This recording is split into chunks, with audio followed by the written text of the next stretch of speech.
Góð kvöldið og velkomin í þáttinn Sósíalísk stjórnarandstaða.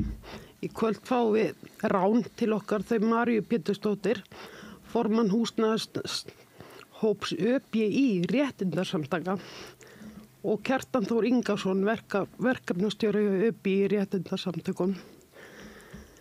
Þau eru höfundar skýrslu húsnæðismál fatlaðs fólks sem ÖBÍ gaf út í nóvember 2023 og svona í framhaldi af því að í síðustu viku ræddum við málefni leigjenda svona almennt. En í þættinu núna munum við taka fyrir húsnæðismál fatlaðs fólks. Já, af nóg að taka og nú hefur ný ríkisstjórn til að mynda komið fram með þingmálaskrá og við getum velt vöngum yfir því hvaða áhrif þau þingmál munu hafa á þennan málaflokk og það verður áhugavert að fræðast hjá ykkur. Svona hvaða sýn þið hafið á þau mál. Þið hafið væntanlega farið yfir þessa þingmálaskrá og svona til að byrja með þá lækur okkur forvitna að vita hvort þið teljið aukinn sóknarfæri til dæmis í að efla óhagnaðardrifin leigufélög og baráttu félagasamtaka með nýrri ríkisstjórn. Hvernig sjáu þið það? Kannski bara María fyrir þér. Já, ég held að við verðum náttúrulega alltaf að reyna að sækja tækifæri. Það er bara okkar hlutverk. Já. Þannig að og ég held að klárlega sé eitthvað þarna en við kannski myndum alveg vilja hafa eitthvað meira og skýrara. En Kjartan kannski hefur einhverja sýn á þetta líka? Já, ég hugsa að það séu mörg sóknarfæri við fyrirætlanir stjórnvalda kemur að óhagnaðardrifnum leigufélögum, sérstaklega í ljósi þeim mikla leiguverðsmun sem á milli almennra leigufélaga og þeirra sem eru óhagnaðardrifin. Það búið að nefna að HMS hefur til að mynda gefið út að það alltaf á bilinu 35–40% munur á íbúðum sem eru í hagnaðardrifnu leigufélagi á móti því sem í óhagnaðardrifnu leigufélagi. Og svo í sumum tilfellum geta leigufélög líka verið að veita betri, óhagnaðardrifin leigufélög verið að veita betri kjör heldur en sveitafélögin og þá ber að nefna að það lögbundin hlutverk sveitafélaga að tryggja húsnæðisöryggi fólks og þarna eru óhagnaðardrifnu leigufélögin að koma með mikla innspýtingu sem þá rekin af frjálsum félagasamtökum og því eru mikil sóknarfæri og ég miða við orð forsvarsmanna HMS og nýs nú búið að breyta þessi ráðuneytum félags- og húsnæðismálaráðherra að þá bindum við mikla vonu við að það komi eitthvað þá jákvætt út úr því en svo alltaf spurningum smáatriðin. Já, svo líka annað kannski sem að það náttúrulega það var lögfesta samning Sameinuðu þjóðanna um réttindi fatlaðs fólks og þá náttúrulega líka vona maður og það verði svona meiri samræming milli sveitafélaga. Þannig að það svona ýmislegt sem að kemur fram í samningnum sem að eiginlega kallar á og krefur sveitafélögunum að bjóða ákveðna þjónustu. Þannig að og í húsnæðismálum held ég að það náttúrulega krafa líka að hið opinbera bjóði fötluðu fólki upp á húsnæðisúrræði. Akkurat. Þannig að maður svona, vonar að það verði líka til hins góða. Já, það er bara nauðsynlegt einmitt að samræma reglurnar á milli sveitafélaga. Já, það er bara bæði varðandi húsnæðisúrræði og hvað verið að byggja. Sveitafélögin hafa verið að í rauninni draga lappirnar og hafa ekki verið að gera nógu vel. Oft á tíðum jafnvel Reykjavík sko. Þannig að þó að Reykjavík sé kannski oft betri en önnur sveitafélög og þá það hafa þeir líka verið að klikka í þessum málaflokki og það og Kópavogsbær líka þannig að það maður bara vonar að það verði betra. Nú gríðarlegur rosalegur biðlisti. Það tekur bara mjög langan tíma að fá félagslegt húsnæði og þú þarft að uppfylla gríðarlega ströng skilyrði hvort sem þú á örorku eða ekki. Hvernig sjáu þið fram á að þessi samningur muni hafa einhver áhrif á það í raun og veru? Sko, Samningur Sameinuðu þjóðanna. Sko samningur Sameinuðu þjóðanna er í svona stóru strókum er hann að tryggja fötluðu fólki þau svona grundvallar mannréttindi sem að mannréttindasáttmáli Sameinuðu þjóðanna nær ekki yfir. Og mér er svo mikilvægt að það komi skýrt fram að þegar við tölum þetta þá hugsa kannski sumir, er nú fatlað fólk að biðja einhver sérréttindi? Nei, þvert á móti. Þessi viðbót ekki tilkomin ástæðulausu, heldur vegna þess að mannréttindasáttmálinn frá 1945, ég held ég sé að fara með rétt ár þarna, hann bara nær ekki að tryggja þau mannréttindi. En hann fer reyndar yfir miklu meiri svona breiðu strókurnar. Þannig að hann mun kannski ekki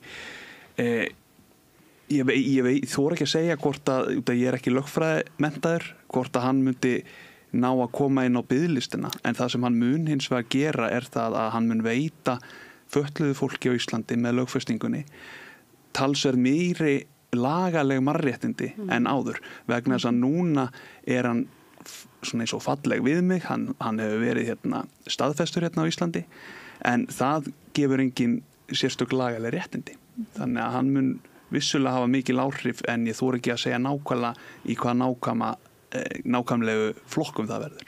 Nei, nú sko í sumum sveitafélögum nánast engin þjónusta fyrir fatlað fólk og þar að leiðandi að fólk lendir í slysum eða veikist og fatlast að þá lendir þá oft bara í að þurfa að flytja í annað sveitafélag til þess að fá þjónustu sem það þarf.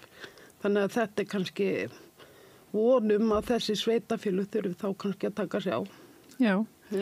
Eða ríkið einhvern veginn komið að því mögulega líka, það eru kannski ýmsar leiðir en já, það er líka ríkisstjórnin hefur líka gefið það út núna að ætla að bæta ákveðna hluti eins og til dæmis að setja á sjóð sem að er í rauninni bara krafa frá húsnæðishópnum síðustu árin að setja, koma fót sjóð til þess að aðlaga húsnæðið hjá fötluðu fólki ef fötlun ekst eða barn fæðist fatlað eða eitthvað svoleiðis. Þið mitt endilega segja okkur meira þennan sjóð að því þetta er hugmynd sem kom frá ykkur og sem að þá ríkisstjórnin er búin að taka upp. Þannig að þið með endilega fræða fólk hvaða hugmyndi þið hafið með hennar sjóð.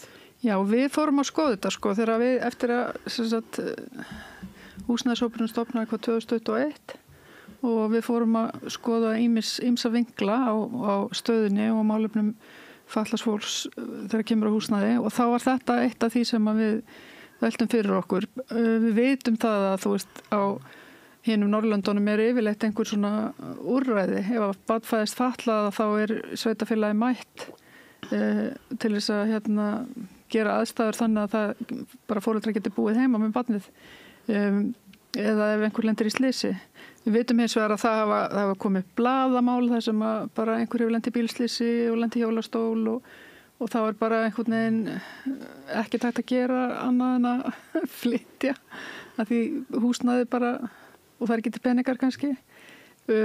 HMS hefur boðið upp á lán og fyrir fólk til þess að breyta húsnæði en það er ekki bestur lánin í bænum og það er eftir sem áður er það lán þannig og okkur finnst náttúrulega kannski að þetta verður bara sjálfsögður réttindi en þú getur ekki eitthvað af því gert, þetta er bara mismunun Og er búið að tímasetja eitthvað hjá ríkisstjórninni?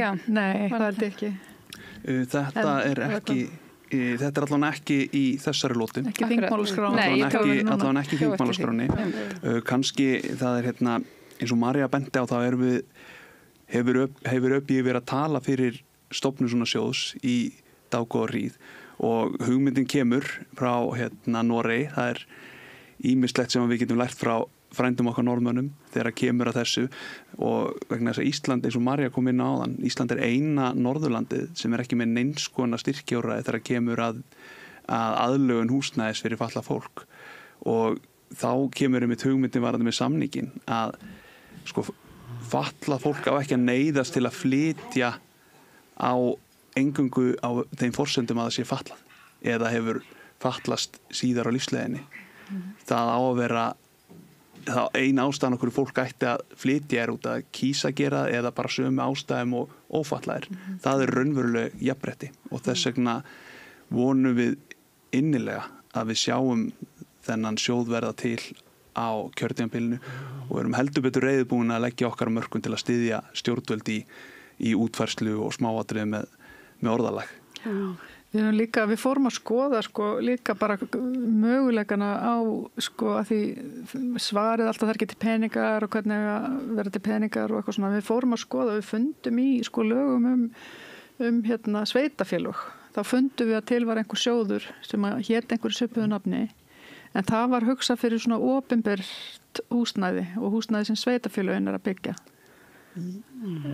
Já, það sérst lögum jöfnunarsjóð sveitafélaga og þar inni fasteignasjóður sem að rann inn eftir að sveitafélögin fengu málaflokkin á sín snæri og það eitt af þessu sem að ég pínu til mikilvægt að við skoðum vel vegna þess að hjá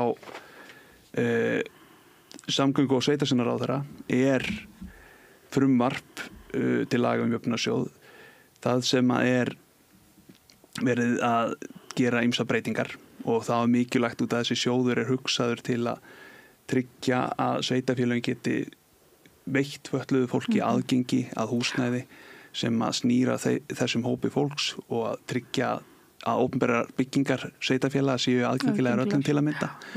Þannig að það verður mjög mikilvægt að fylgjast vel með þróun málsins í meðferð ráðuneytis og þingsins til að tryggja að þessi réttindi séu til staðar. Svo hefur maður líka við urðum þess áskynja að það væri nóg fjármagn í þessum sjóði í rauninni og hann hefði oft ekki verið nýttur sem skildi. Já. Þannig að það væri oft væri sveitarfélagin ekki kannski átt að segja á því að þarna hægt að sækja fjármagn. Akkurat. Þannig að Hvernig þetta, nú verði ég bara að játa eiginlega forréttindi mín og þar með kannski þekkingarleysi hvernig það með nýbyggingar í dag almennt? Þekkiði reglugerður slíkt varðandi svona bara algilda hönnun eða mér fannst mjög áhugavert að fræðast það þegar ég var í mínu námi algilda hönnun að það væri það ekki einungis við þurfum að hafa lyftu í þessu húsnæði heldur hvar lyftan staðsett þannig að það verði ekki félagslega einangrandi og slíkt.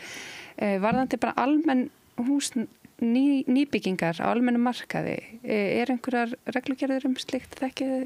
Það náttúrulega skylda að fylgja algildur hönnun en því miður og þá var það ekki alltaf alveg. Nei, ég ekki alveg að upplifa það einmitt í svona bara dagstaglega bara það sem ég kem en ég held einmitt að þetta var líka eldri byggingar náttúrulega ekki hann Nei, það er alls ekki Ég ekki komið núna í reglur að ef að blokkir eru orðnar meira en 3 hæða þá verða að vera lyfta. Ég held að það sé komið til dæmis. En það er einmitt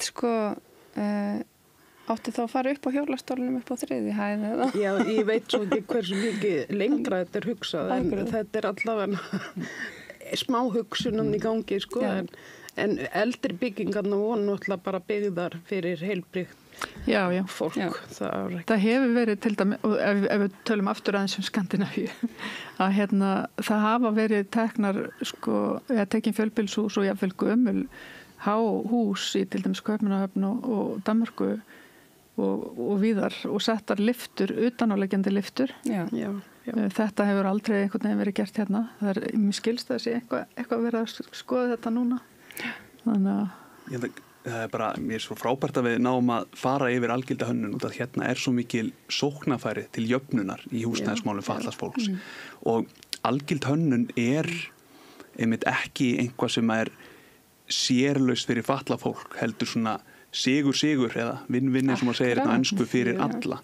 Allir græða á algildu hönnun vegna þess að þá vera að hugsa núllpunktin út frá þörfum allra, algild hönnun. Hvernig getum við gert hlutina þannig að virka fyrir alla?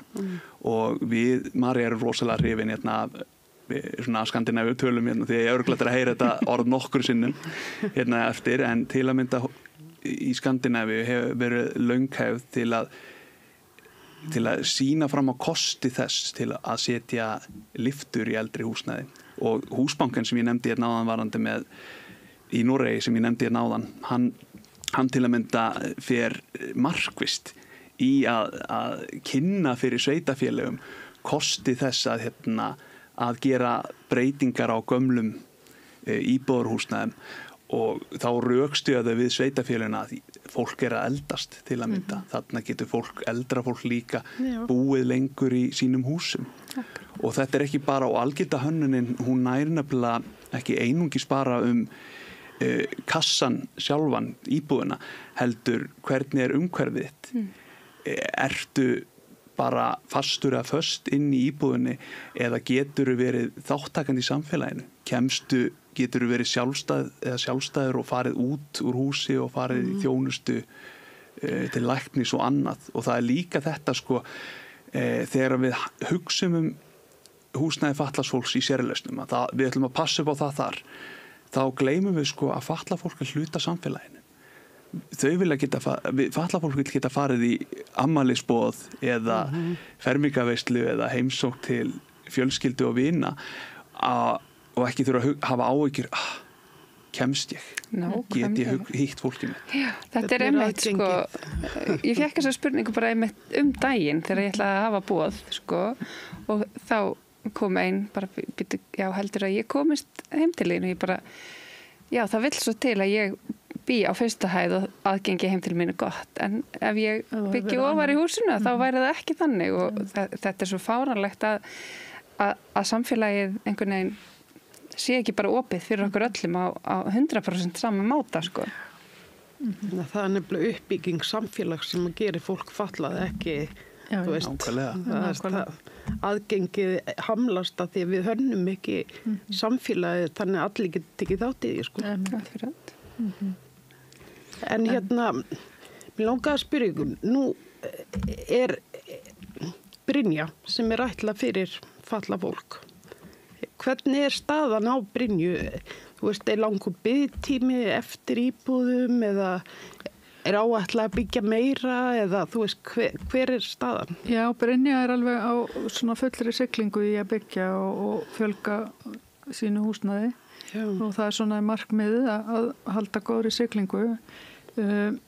Það hafa verið, biðlistanum var lokað tíma, alveg í svolítið langan tíma og en hann var opnaður aftur í fyrra og það við gerðum að því við Kjartan gerðum svona hópurinn lét gera rannsókn, Félagsvísindastofnun gerði fyrir okkur rannsókn á högum fatlaðs fólks 2022 og við Kjartan gerðum svona skýrslu úr þeirri rannsókn sem við birtum í nóvember í fyrra og hitti fyrra 2003 komið 25 tíminn líður svo hratt og þar spurðum við einmitt að þessari spurningu bæði varandi Brynju leigufélag og bara óhagnaðardrifin félög hvað þú hefði verið lengi á óhagnaðardrifin félög og sveitafélögin og þar var sama svarið í báðum að fólk hefði beðið 3 ár eða lengur í flestum tilfellum. Já. En mig grunar að hann sé að stytta spilistinn hjá Brynju, þetta sé orðin aðeins styttri tími í dag heldur en 3 ár. Það svona það sem að mér sýnist, en við erum ekki búin að gera formlega rannsókn á því, þannig að ég ekki alveg 100% viss. Og það náttúrulega forgangsraðað. En þeir 3 ár samt bara allt og langur tími fyrir óhagnaðardrifið húsnæði og fyrir félagslegt húsnæði. Það náttúrulega bara sorglegt hversu lítið af óhagnaðardrifnu húsnæði á Íslandi. Algjörlega. Mér finnst líka með Brynju, fólk sem ég þekki sem býr þar, það talar það sem gott að búa þarna og líka talar mikið að því að leigan heldur ekki að sprengja þau. Leigan bara geta leyft sér eitthvað. Já, þetta lagsta leiga sem við bara sjáum á leigumarkaðnum, það hjá Brynju og hún aðeins lægri heldur en hjá sveitafélögunum og þetta bara, það bara og fólk talar það þegar það komið inn hjá Brynju og það bara þá líður þeim eins og þessi komið í einhverja höfn Já, öruggt bara. Já.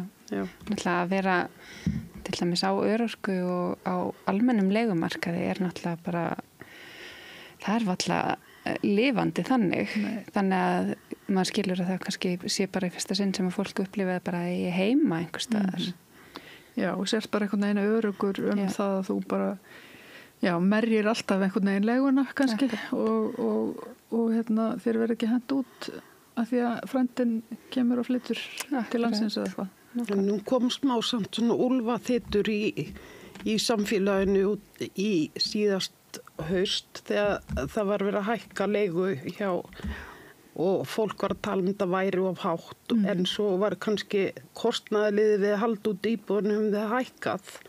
Þannig að þú veist, mér fannst kannski fólk ekki alveg skilja af hverju þetta var, fannst þetta þungt högg en svo var ég líka að lesa mig til þessi hækkun átt að koma til á 3 árum, er það ekki rétt hjá mér? Jú, hjá Brynja allavega. Já, það var, Brynja hefur lagt mikið upp úr því að vera mannúðleg í sínum rekstri. Það er lykilstef að leiðarljós Brynju er að tryggja fötluðu fólki húsnæði. Já.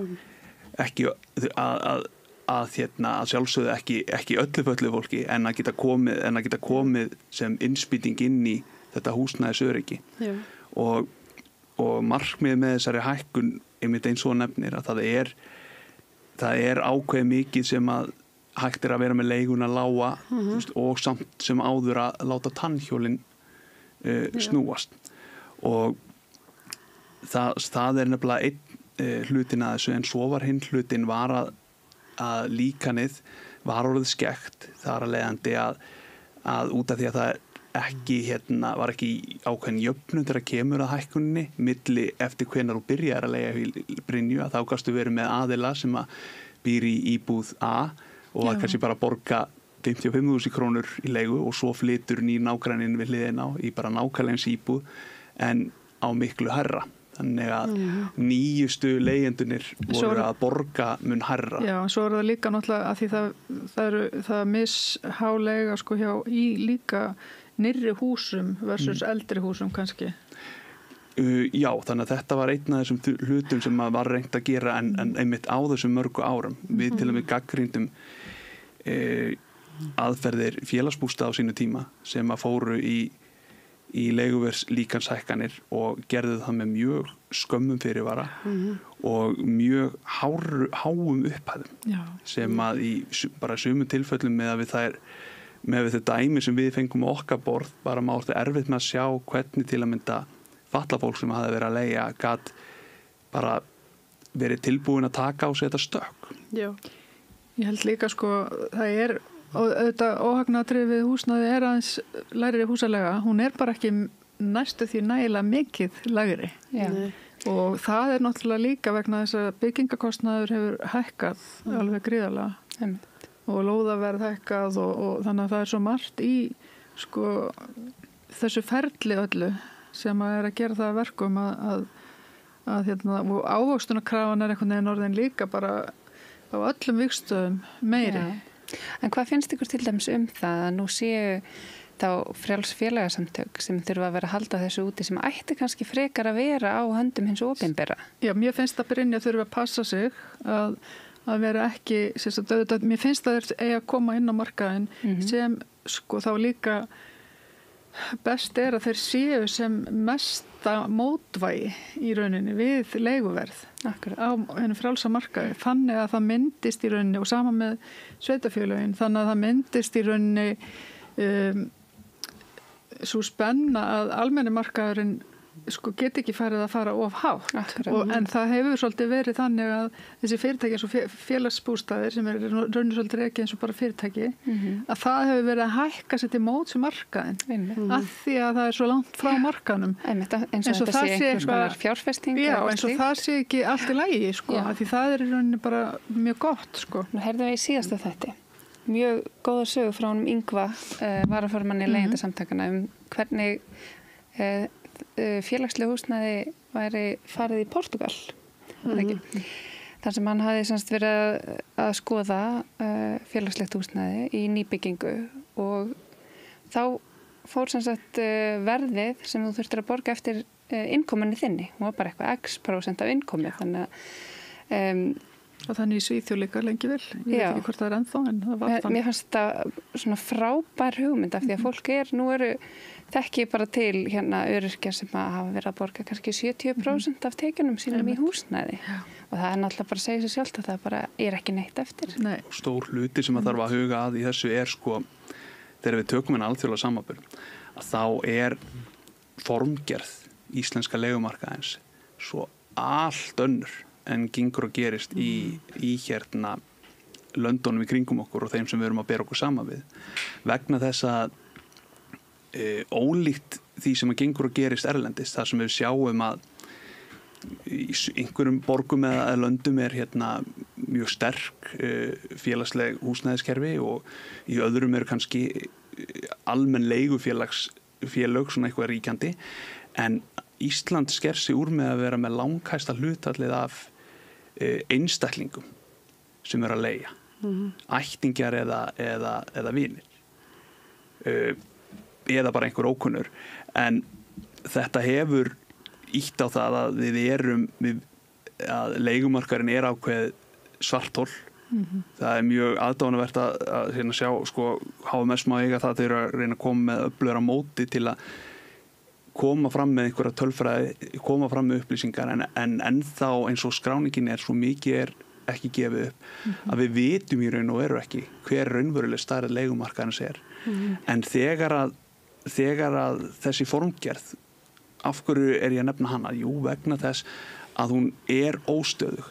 Það miklu meiri líkur ef að þú ert bara að leigja eitt hluta af húsinu eða þú ert að leigja bara eitt hús, einhverja breytingar eða hún nennir þess ekki, þá kippur eða þú ert kannski ólíklegri til að vera með leigjanda kannski í gegnum heila vinnuæfi. Þannig að það hefur svo rosa mikið að segja og svo líka ýtir þetta leiguverðinu upp. Með þess að hver og einn að vera svona hækkun 2 krónur skoða og gíska á hvað ætti að vera viðmiðin. Það sem að myndi vera gífurleg kjarabót væri að fá aukna hlutdeild óhagnadrifna leigufélaga, bæði frá sveitarfélögum vegna þess að þau þurfa sannarlega að sinna sinni lagalegu skyldu, en líka fjölbreyttar útgáfur af óhagnadrifnum leigufélögum. Ekki endilega bara frá verkalýðsfélögum eða hagsmunasamtökum fallað fólk, það getur verið alls konar félagasamtök sem getur kannski tekið saman og komið fram með þetta, út af því að þá myndi það fara að hafa áhrif á viðmiðið. Ef þetta væri normið að vera í óhagnadrifnu leiguhúsnæði á leigumarkaði, þá myndi það hafa áhrif á hitt. Og yfirvöld geta gert heil mikið til þess að auðvelda óhagnadrifnum félögum svolítið að halda leiguverði í skefjum á þess að endilega ég get ekki gert margt annað heldur en að setja leiguþak það ýmislegt að gera. Við bendum á það í fjárlaga frumvarpsskerðinni, þá til að mynda lögðum við fram að bara alls konar svona litli hlutir sem getur bara hjálpa óhagnadrifnum leigufélögum að lækka leiguna minna eða bara kannski að þau þurft ekki að gera það. Til að mynda ef að stimpigjöld leigufélaga myndi vera 0,8% líkt á einstaklingar.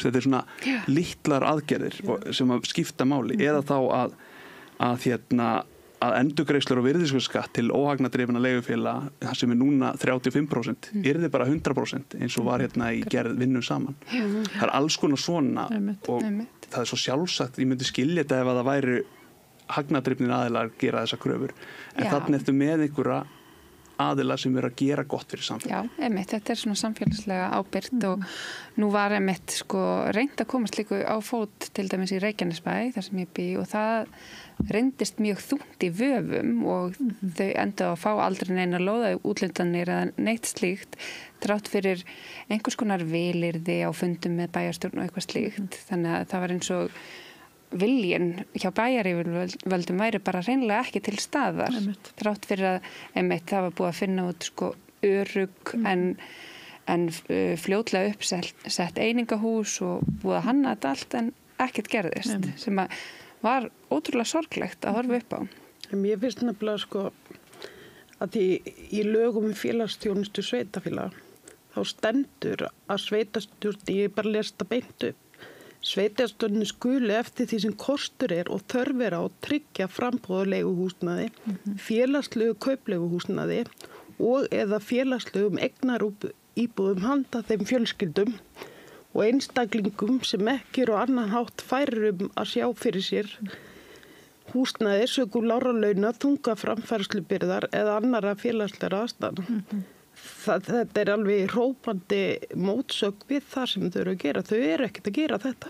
Nei. Það ég held að Reykjavík með 5% af félagslegu húsnæði í gegnum samt fyrirtæki sem að rekur sig svolítið eins og enga fyrirtækjamarkaði. Þannig að þetta er bara mjög báborið. Hefur ÖBI verið að beita einhvers konar þrýstingi á bæjarfélög eða þar sem að manni finnst það svolítið skakt að ÖBI sé að taka þetta stóra ábyrgð á þessum hóp? Já, það er líka, en það er auðvitað það skiptur smá skökku við, en það auðvitað verður við bara bregðast við, eða þess að Brynja hefur bara letið svo á að það verða bregðast við aðstæðum, en og náttúrulega búið að vera til lengi þetta byggingafélag eða legufélag, en við náttúrulega erum alltaf að hamra á þessu í húsnæðishóp Öryrkjabandalagsins réttindasamtaka, ÖBI réttindasamtaka, við erum alltaf að hamra á þessu, þetta er bara eitt af okkar aðalmálum að bara fjölga félagslega reknu húsnæði hjá sveitarfélögum. Þannig að við höfum talað þetta fyrir kosningar, við erum með þetta sem eitt af aðalmarkmiðum okkar í viðræðum við stjórnmálaflokka og þetta er bara, við reynum að halda þessu alltaf á lofti. Og ef maður koma með eitt svona vinkil af hverju við erum sérstaklega að tala núna leigumarkaðin í svona víðu samhengi út frá til að mynda þeirri stöðu að fatlað fólk er mun ólíklegra heldur en ófatlað til að koma sér á eignamarkaðin sem er þessi svona hefur verið aðal leið og aðal markmið þegar kemur á húsnæðismálum á Íslandi að það hefur verið stefnan að langstærsti hluti fólks ætti að fara á eignamarkaðin og gott og vel ef það er málið þá þarf fatlað fólk að hafa raunverulegt val til að þá geta tekið þátt í þessu jöfnum hátt og ófatlaðir. Við sjáum það til að mynda í rannsókninni sem við létum gera og sem kemur fram í skýrslunni okkar og ég með því fyrirvara að hún er komin á annað ár en á sama tíma þá einhvern veginn ætla að leyfa mér að fullyrða það að ég efast að það sé ekki mikið búið að breytast. Þar sjáum við að fatlað fólk er mun ólíklegra til að eignast húsnæði. Ég minnir að tölurnar höfðu verið hvort að fatlað fólk, hvort að eins 58%. Já, 58% af hópi fatlaðs fólk sem á eigið húsnæði samanborið við 80% ófatlara.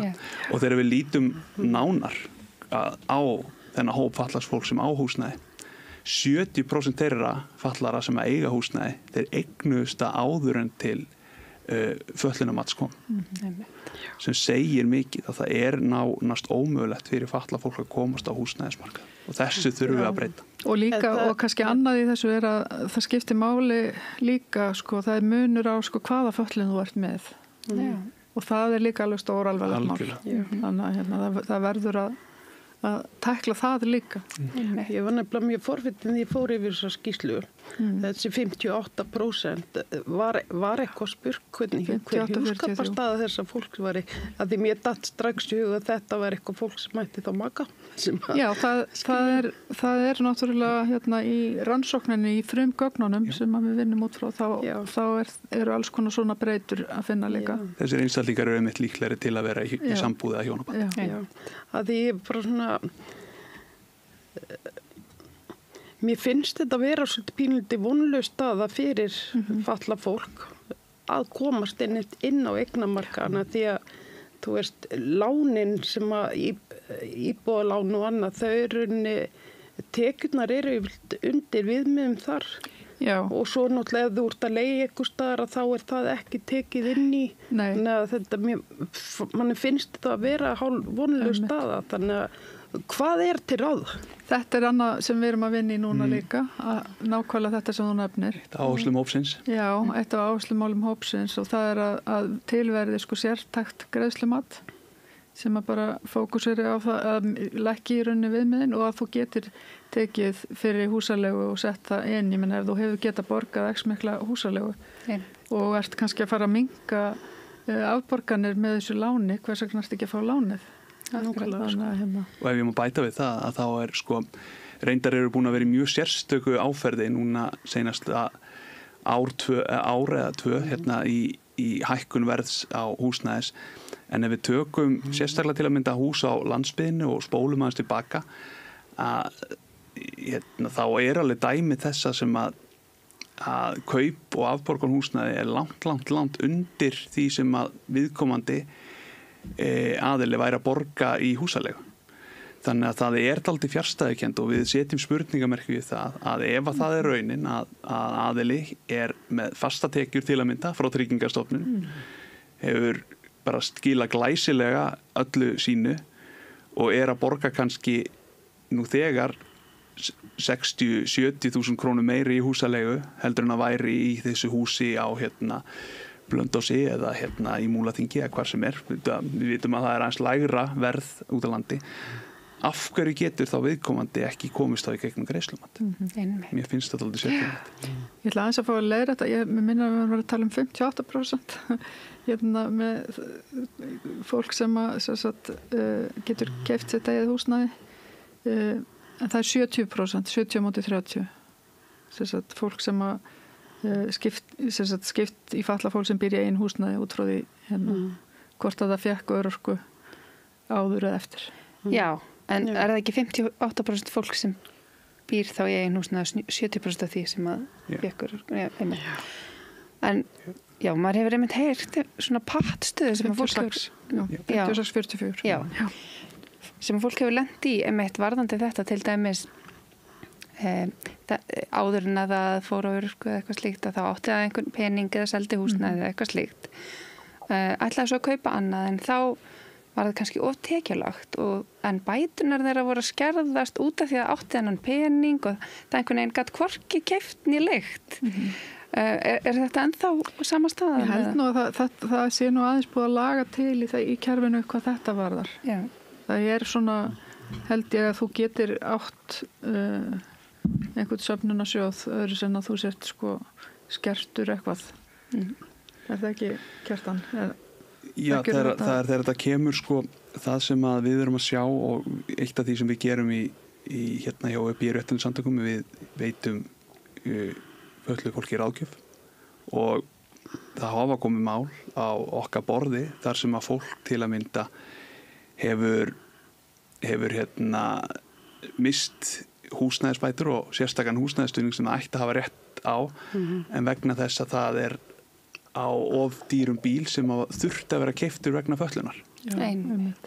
Til dæmis. Við höfum bent þingmönnum á þetta og þetta einhvað sem við teljum að sé auðvelt að laga í lögum í skattalögum og þannig að það svo mörg svona atriði sem að svo auðvelt að laga og kosta ekki mikið en mjög íþyngjandi fyrir fatlað fólk. Mér minnir að þetta var líka varandi hlutdeildarlánin að þar skipti máli hvað þú áttir ef þú áttir eitthvað fjármagn mér minnir að það hafi verið lagað þannig að þetta svona, þetta ennþá baráttumál hér og þar í kerfinu. Já, en hlutdeildarlán það eitthvað sem að fötluðu fólki aðgengilegt? Ekkert mjög sérstaklega, nei. Ekki þeim hópi sem að alfarið á örorkulífeyri hjá Tryggingastofnun.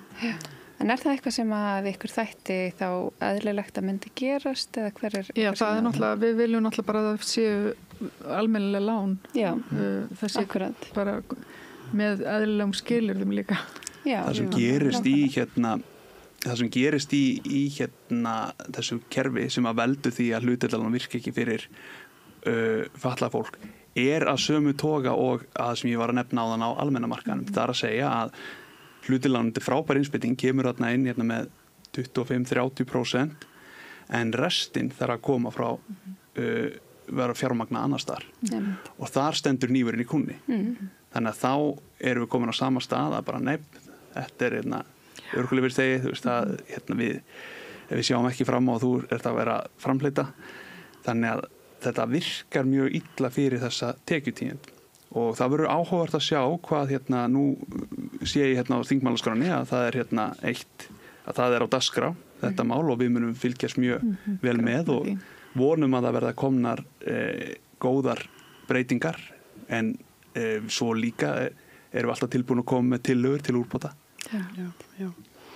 En það er líka hérna sem að ég rak augun í og hef líka bara orðið vör við í umræðinu enn almenna leigumarka og það er hérna að 65% þeirra sem svöruðu þessari könnun hjá okkur sem eru með 75% öryrkjum að finnst erfitt eða frekar erfitt að fá leiguhúsnæði á almennu markaði og þetta svona stingur og hérna maður velti fyrir sér hver er ástæðan fyrir þessu, þú veist að þú bara, þú ert að öryrkja og ég ætla ekki að leigja þér, hvað? Það veit allir að öryrkjan er bara, það ertu láglauna manneskja og þá verður bara leigusalinn ræddur að þú ráður ekki við leiguna náttúrulega. Þannig að þetta er bara svona, fordómar fyrir fötluðum kannski stundum og stundum er þetta bara, praktískum ástæðum í rauninni sem að leigusalinn vil ekki leigja þeirra því að hann veit hvernig, þú veist, tekjurnaðinnar eru versus húsalegan sem hann er að bjóða þér.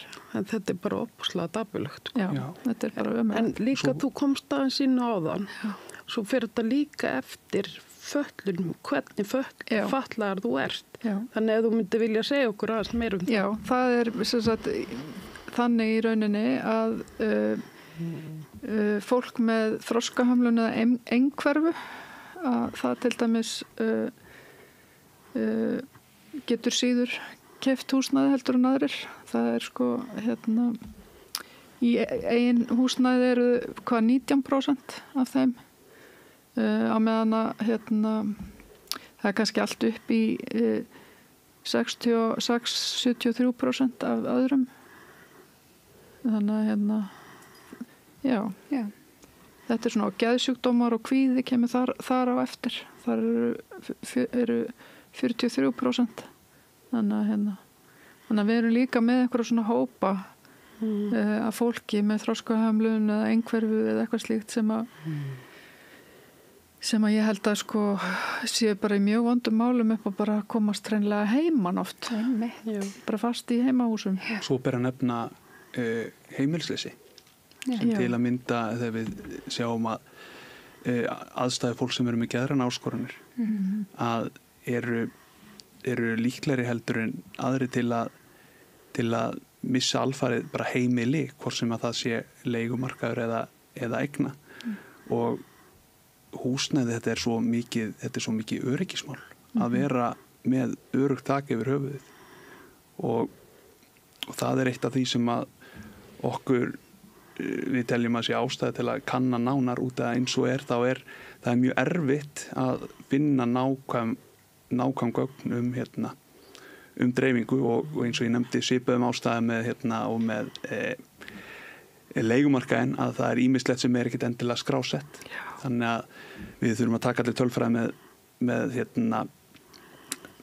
salti en þetta er eitthvað sem maður þarf virkilega að grípa inn í. Svo er kannski annað líka sem ber að nefna að sko við það að samningurinn sé innleitur sem er mjög gott mál að auka mannréttindi og allt það en þá náttúrulega sköpuðust líka ýmis vandamál eins og til dæmis það að það þurfti að loka öllum herbergjasambýlum af því það bara þótt ekkit mannréttindi að hafa fólk bara í einhverju litlu herbergi það væri sem sagt ætti við rétt á því að geta búið í einhverju íbúð bara eða skilur bara eins og annað fólk og þá sem sagt við það að loka herbergjasambýlum og þá er allt í einu sveitafélögin og kannski fjölskyldurnar í vanda með bara hvað að gera við einstaklingin og koma ekki til staðinn Nei, ég held að ef ég má grípa boltan þarna, ég held að það sé kannski lykilvandinn út eða það er mjög mikilvægt að við tryggjum að fatlað fólk þurfi ekki að vera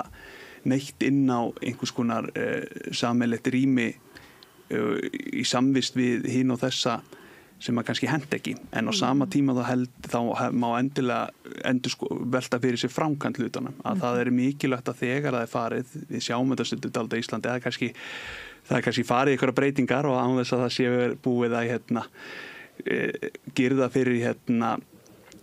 fyrir endamarkið, til að mynda eins og í rafrænu skilríkjunum þar sem allt er orðið rafrænt og svo er stór hópi fatlaðs fólks sem bara getur ekki komist inn í bara ýmiss konar gögnum sín eigin mál sem ófatlaðir geta gert.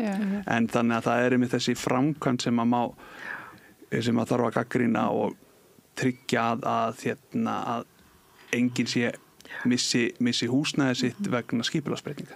Þannig erum við komið með vandamálið fólk undir 67 ára aldrei á hjúkrunarheimilum. Já. Það var það sem ég ætlaði að koma inn á þennan búnd. Við erum nefnilega svolítið gjörn á ákveða eitthvað að þetta er ekki góð hugmynd, hérna erum við að gera eitthvað sem að mögulega einhverjum líður illa yfir, þannig við ætlum bara að skipta alveg skoðun, en staðin fyrir að greina þarf fólks. Því ég tók mitt viðtal við mann sem og ég var að fara svona yfir húsnæðist hvernig úrræðum hann hefur búið í. Og hann talaði þetta lokun herbyggja sambýlum.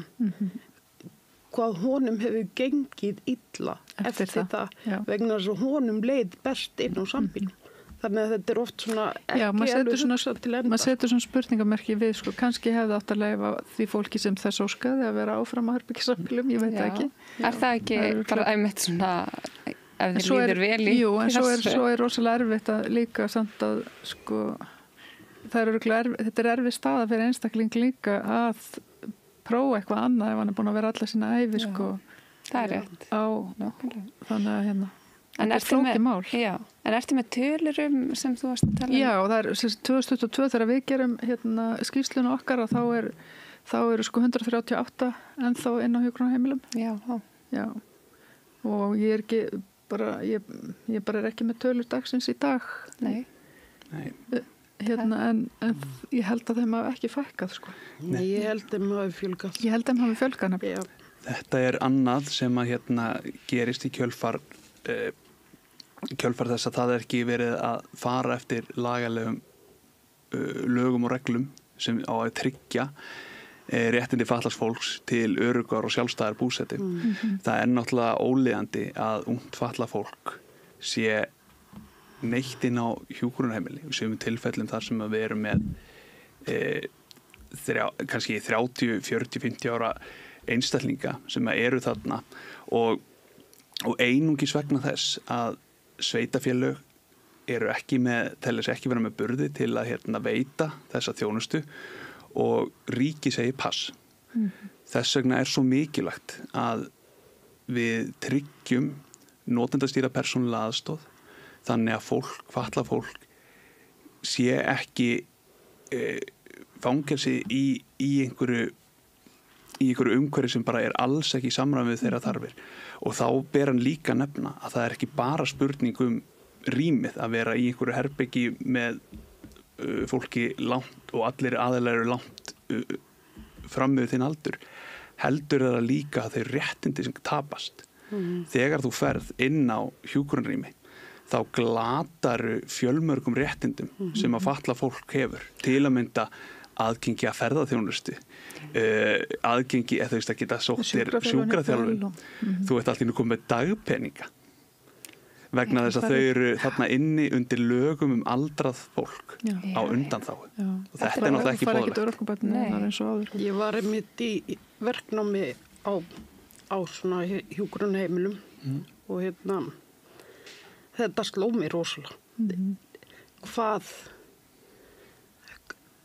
þetta er bara svolítið rámt að hafa ungt fólk þarna sem að ætti í rauninni að geta verið í öðru úrræðum og þá með fólki nær sér í aldri og þar sem að þörfum er sínt, þar sem eru ekki að missa réttindi sín og bara svona, þetta sló mér rosalega mikið. Ég held samt að aldurinn sé ekki aðalmálið.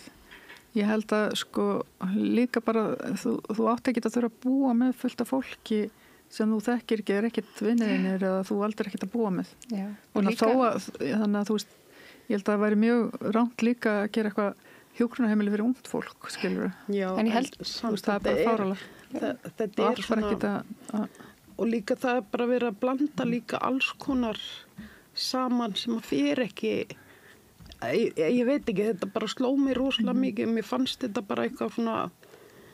En svo náttúrulega hluti af þessu, það var einmitt að kafa ofan í lögin og það er 2015 sem að voru gerð breytingar á lögum málefni aldra, þar sem að það var veitt þessu undan þá að til þess að þarf ekki bara að vera aldra til þess að fara inn á hjúkrunarheimili og það hefur verið gert til þess að það vantaði pláss fyrir yngra fólk. Þetta er gífurleg frelsissvipting og það sem að í einni grein sem að kom frá konu sem heitir Margrét Sigríður og mikil baráttukona í þessum málum og hefur talar á eigin reynslu. Hún talar bara hvað það var mikið frelsi að geta farið í sturtu þegar hún vildi. Að vera ekki með einhverja skömmtun á mat. Hún náði því gegn að komast út. Já, og það var mikil barátta. En ef við hugsum út í að það eru örugglega ekki allir sem eru kannski tilbúnir eða hafa orku vegna sinna fötlunar að fara í slíka baráttu. Og þetta sýnir hvað það er mikilvægt að það verði gerðar úrbætur. Það er jákvætt að heilbrigðisráðuneytið brást við, húsnæðishópur lét í sig heyra, gerði málþing og vakti athygli á þessari stöðu og það hefur starfshópur lokið störfum en það þarf að vinna máli nánar og við gerðum mikla gagnrýni á niðurstöður hópsins, við áttum sæti í honum en maður heldur í vonina að þarna séu sóknarfæri til að tryggja fötluðu fólki mannréttindi og valfrelsi eigin búsetu. En nú eru þið búin að liggja yfir mannréttindasáttmála fyrir fatlað fólk. Ég meina, er eitthvað þar inni sem myndi geta breytt þessari stöð? Já, þar inni er bara, þú átt að geta ráðið því hvernig þú býrðu með hverjum, sko. Þannig að það er svona hluti sem sáttmálinn tryggir, sko. Það er einmitt með NPA, það talar rosa mikið það, en þessi umræða fer svolítið undir radarinn, sko. Þannig að ég hugsa svona tilfinning almennings sé kannski að það séu fleiri sem að njóta þessari þjónustu og við höldum að það séu miklu meiri undantekningar tilvik að ungt fatlað fólk þurfa að búa svona, heldur en það er í raun og veru. Vantar fleiri NPA-úrræði? Er það að standa í vegi fyrir þessu? NPA er ekki það eina, sko. Það er náttúrulega líka bara að þú fáir þjónustu frá sveitarfélaginu og stundum virkar það bara fínt fyrir fólk. Og það er ekki allir sem að ráða við að vera með NPA. Af því, sko, NPA er í rauninni bara þá ert þú yfirmaðurinn og þú ert að ráða til fólk. Og ef að til dæmis það eru svona ýmsir gallar við NPA líka, ef að starfsmaðurinn veikist eða eitthvað þá er enginn til að leysa hann af. Þá þarf þú bara að vera með eitthvað þínu snörum til þess að geta komið og hjálpa þér. Þannig að þú þarft að vera svolítið sjálfbjarga til þess að vera með NPA. Annars er það bara sveitarfélagið og það munurinn á NPA þjónustunni og sveitarfélagsþjónustunni er kannski grunnatriðum sá að hjá sveitarfélaginu er að koma sko alltaf nýr og nýr aðili inn á heimilitiðin, þú veist aldrei hver kemur. En NPA er þú bara búin að ráða manneskuna sem að þú vilt að sinni þér.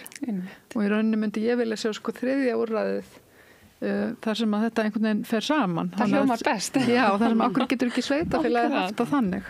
Og unni með þér í því að ráða inn, skilur, en sé til þess að það sé einhver til þess að leysa af líka. Þannig að þetta er líka auðvitað og kannski flestir sem eru bara með aðstoð frá sveitafélaginu en svo einhver að því það hefur verið erfitt líka að fá NPA og það hefur ekki verið sett ótakmarka fé í það. og það mér skils að það eitt að fyrirætlanum, það ekki komið það ekki þessari þingmálaskrá en við fylgjum grannt með og hlökkum til að sjá hvað verður lagt til út af að það heldur betur þörf á. Ég tek undir Maríu, við þurfum að horfa í fjölbreytileikann. Það út af að við erum ekki körsótt, það ekki eitt form sem virkar fyrir alla.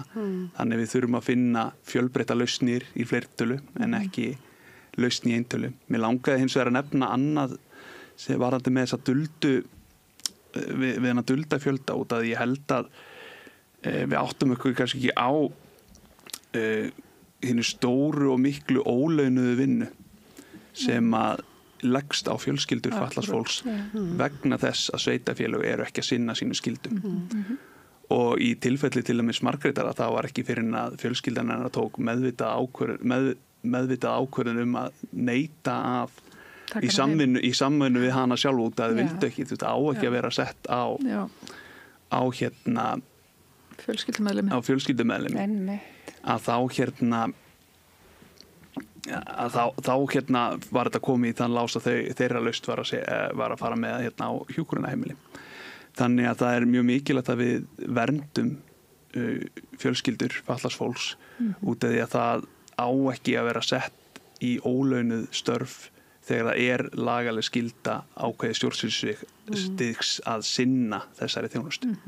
Já, en þátturinn með ljúka, þannig höfum þetta lókorðin og takk kærlega fyrir komuna, María og Kjartan.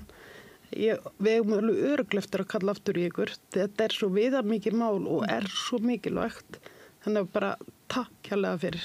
Takk sömuleiðis.